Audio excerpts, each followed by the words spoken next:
Hi guys, welcome back to my channel. Today I want to share with you guys a goal that I have set for the 2021 year. So to start off, I pulled out my 2021 Christian planner. If you've not seen the video where I kind of walk you through this, you should check it out. I really like my Christian planner.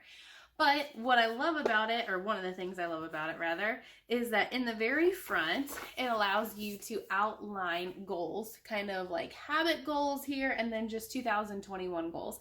And I have separated them into various different like subtopics where I have marriage goals, whether it be date nights or getaway weekends, or family goals about trips we want to take, or one-on-one dates with each of the kids, financial goals that we have as a family, our homeschool goals that we want to accomplish, just some personal goals, whether that be things that I want to do personally, as well as some health and fitness goals. So one of the ones I want to highlight this year is one of my personal goals, and that is that I have set how many books I want to read for the year. I love to read. You've seen any of my videos, you know that I love books and I love to read. So every year I set a goal of how many books that I personally want to read. And in that, I don't include picture books that I read to my kids. I don't know if I could track all of those picture books that I'm constantly reading, but I do track the chapter books that I read. And so this year my goal was 40. And last year, I've actually been doing this probably for the last 4 or 5 years. I use an app called Goodreads. This app, I'm not shared about this one before, but this one is just, it tracks my goals. It tracks the books that I want to read and the books that I have read. And I also can get suggestions from friends about what they're reading, or they can send me suggestions. Hey, I think you might like this book. So this is more of like personal books for me. And it ranges across a lot of different topics and genres, whether it's, fiction or nonfiction, or dystopian, or romance novels, or anything, it kind of goes from homeschooling through history. And I mean, I really read just about anything. There are not a lot of books that I don't or won't read. There are a few, but not a lot. So anyway, I use the Goodreads app where I can create a goal each year. And I think the first year I started my goal really simple. I think I might have even just started with like 12 or 15 books. I wanted to read one book a month. So I started super low, super simple, did not put a lot of pressure on myself. And I want to say, I don't even think I accomplished that goal the first year. I think I was a few short. So I didn't even accomplish one, or a little, maybe it was 1 or 1.5 books a month. The next year I decided, I'm gonna be a little bit more, I'm gonna try and go a little higher. And I think I might have said like 25. And I still don't think that I got it.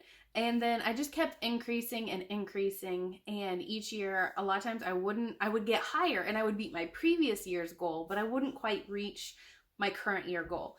So instead, last year I decided I was gonna make a goal of 30. And I had never previously met my goal. And maybe it is partly responsible because of quarantine and everything that went on throughout the year that was just super crazy. We spent a lot more time at home maybe, but I crushed my goal. I read 60 books. Now, let me also say, I count a couple of things in there.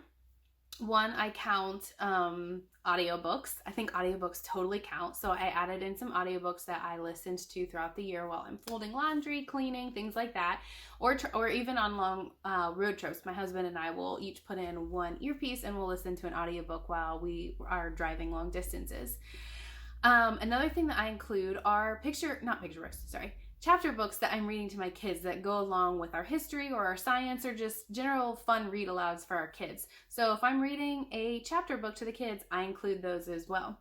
And then again, anything that I find interesting or I'm reading for myself obviously gets included.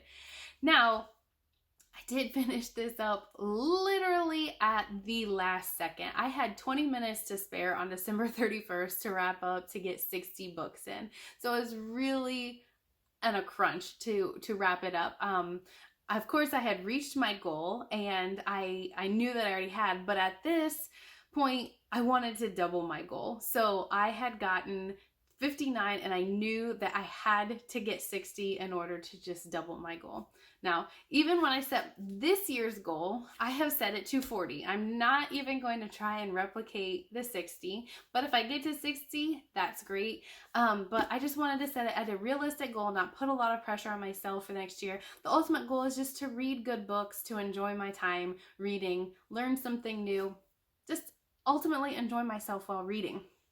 So what I wanted to do is, if you love reading and you struggle to find time to read, I wanted to give you a few pointers or a few ideas as to how to maybe get those books read throughout the year.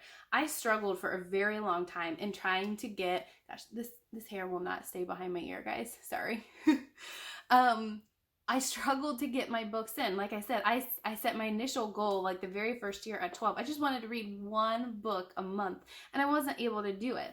And over the course of these last 4 or 5 years, I've just kind of created a few little tips and tricks in helping me accomplish this goal, and I just wanted to share them with you. So the first one is kind of obvious. Make a goal, and it doesn't even have to be this super lofty goal. It can be super realistic. Maybe you've never finished a book in its entirety ever, and that's okay. Just set your goal as one then. Make a goal to get through one book, 2 books, whatever it is. Make it realistic and let that be your goal, and let that be enough. And if you crush it and you get 2 books, that's awesome. But just make a goal, and then after that, make it a priority. Anything that we consider a priority that we put on our to-do list each day, we give it that time. Look, it's doing it again. It's driving me nuts. Okay. Sorry, and this side doing it too. Okay. If you make it a priority and you give it the attention that it needs, a lot of times we make sure that those things get done, right? Those things that are a priority to us, we make sure that we do them. So if you make reading a priority, you're going to make sure that it gets done. So just add it to the to-do list. Give yourself 15 minutes to read a day. Put yourself in a closet, put yourself in your room, lock the door, and set a timer for 15 minutes and just read for 15 minutes. It doesn't have to be this where you sit down and read a book in one day kind of thing. It can be drawn out over a couple of months, and that's totally okay. There's no rhyme or reason as to how you have to do things. Just make it a priority, set some time aside, and do a little bit here and there. So once I started making it a priority, actually, I have it, I've shared this before, that in my planner here, I actually have reading as one of the things that I check off each day. So I've made it a priority that I want to be able to scribble in my Sunday, Monday, Tuesday, Wednesday, Thursday, Friday, all the days, even Saturday, and scribble in all those days to show that I have made this a habit and I'm constantly doing it. And some days it might be 5 minutes. Some days it might be 45 minutes. It doesn't matter. I'm just checking it off as something that I want to do that day. I've made it a priority and I'm tracking it. So I even track it in my planner as something that I want to do. Now, once I've made it a priority, I've added it to my to-do list. The next thing is I set books out all around my house so that they're always available. And so it may not even be that I'm reading the same book every day at the same time, but it's that I have books available wherever I am, so that if I'm sitting on the couch or I'm sitting in my room and I have some on my bedside table, or I am in the schoolroom and I have a book available there, or in my purse, something that I can read out on the go. I have books on every nook and cranny. Just ask my husband. He tells me I have books everywhere, that he has to move my books around on the couch just so that he can find a place to sit.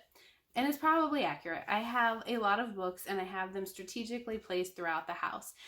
Now, maybe you don't have to go over the top like I do, but you can set books strategically throughout your house so that no matter where you are, if you find that you're given, 5, 10, 15 minutes to yourself, that you can pick up one of those books and have a little time to read.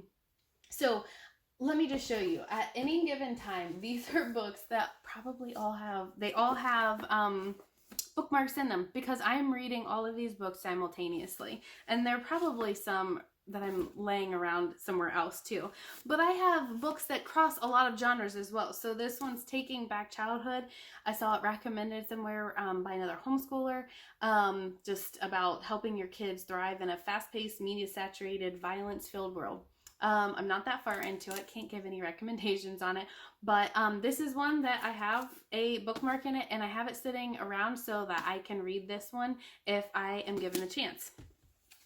Another one that I have started, I got it for Christmas. It is The Happy Homeschooler, and so it's just a real short, quick, easy read. It has a bookmark in it. I have started it. It's just sitting out ready and available for when I have a moment to read it.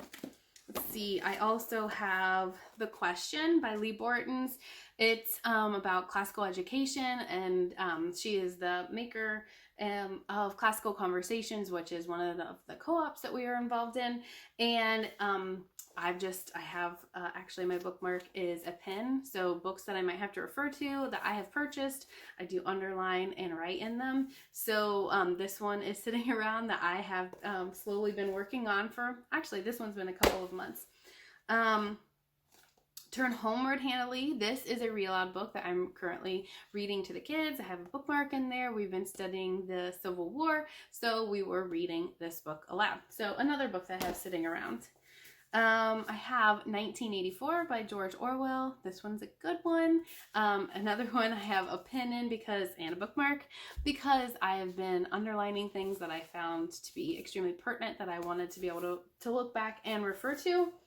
And then one of my favorite things, I actually got it in 2020, and it was my Mother's Day birthday gift. It's my Kindle, and I love my Kindle. It is the Kindle Paperwhite. If you don't have one of these and you love to read, you should totally get a Kindle Paperwhite. I love this. See how it looks like a piece of paper. It doesn't really like you can take it out in the sun. It's not like a cell phone, which makes it difficult to look at when you're out in the sunlight. It actually looks like a piece of paper when you're out in the sunlight, but it also has it's backlit. And so at night when I'm reading before I go to bed, I am able to read on my Kindle without having my lamp on my bedside table, which my husband does not particularly like. So this allows me to read at night before I go to bed without keeping my light on and keeping my husband awake. So I did not think I would like this, if I'm completely honest. I am a paper book person, and I love to underline and to have my notes with me. And so you will see that I still do have paper books, and I still do buy some paper books. I just have really turned my fiction books into my Kindle reading because I don't need to have a huge collection of fiction books. I usually don't underline or keep notes in a lot of fiction. So I do most of my fiction reading on here, and I leave my nonfiction to my paper books. The things that I want to have, I want to underline, I want to take notes in, I save for the hardback copies.